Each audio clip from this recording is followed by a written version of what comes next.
iki tür olur. İbtidai bitkiler var, ali bitkiler var. İbtidai bitkilere ancaq yosunlar aiddir ki, çünkü yosunlarda toxuma, organ olmur. Bədəndə nə toxuması olur, nə organ olmur deyə biz deyirik ibtidai bitkilər. Ali bitkilər də iki yerə bölünür. Ali sporlu bitkilər və ali toxumlu bitkilər. Ali sporlu bitkilərə aiddir mamırlar, qıcılar. Ali toxumlu bitkilər isə çılpaq toxumlar, böyük toxumlar aiddir. Bugün mən sizə danışacağım mamırların çoxalmasını danışacağım. Uşaqlar, mamırlarda, qıcılarda çoxalma nəsil növbələşməsindən baş verir.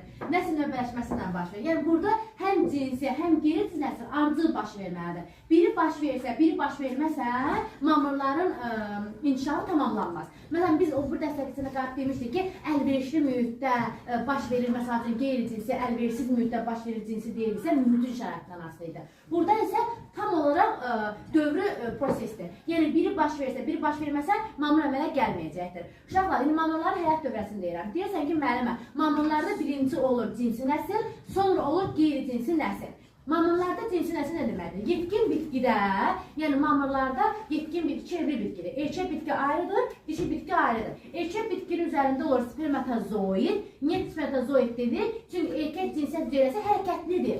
Amma spermi nə edir? Quyruqları olanda hərəkət edən bir qancıq olmurdu. Bəli. Dişi hüceyrəsi isə yumurta hüceyrədir. Oldu, iki evli oldu. Erkəyin üzərində spermatozoid əmələ gəldi, dişinin üzərində yumurta hüceyrə əmələ gəldi.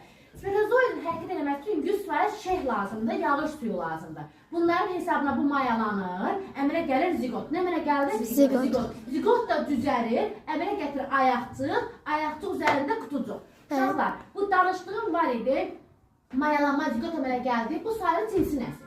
Cinsi nəsil düzəlib əmələ gətirir ayaqcıq, qutucuq, bunun əmələ gəlməsindən başlayacaq, qeyri-cinsi nəsil əmələ gəlməyə başlayacaq. Ayaqcıq üzərində edir, qutucuq olacaqdır. Bu qutucuğun da içərisində sporlar yetişəcəkdir. Nə yetişəcək? Sporlar. Bu da olur qeyri-cinsi nəsil. Yəni sporofit nəsil sporun əmələ gəlməsi olur. Həmən qutucuq quruyur, çatlayır, başlayır spor düşür, torpağa düzəlir, əmələ gətirir mamırların ilkin düzəltisi olan protonema. Nə? Mamırların ilkin düzəltisi olan nə olur? Protonema olur. Həmən protonema yosunlara oxşur. Nə şəkilli yosunlar? Sap şəkilli yosuna oxşur. Sap şəkilli yosuna oxşadığına görə nə deyirlər? Deyirlər mamırlarla yosunların qohumluğu var. Çünki nəslində ona oxşar bir nazik olur. Bəli, sap şəkilli olduğuna görə. Həmən protonemada düzəlir, əmələ gətirir yetkin fərdi. Onda yaşlı quş mamırında uşaqlar yetkin fərdində ilk dəfə olaraq əmələ gəlib gövdə və yarpaq.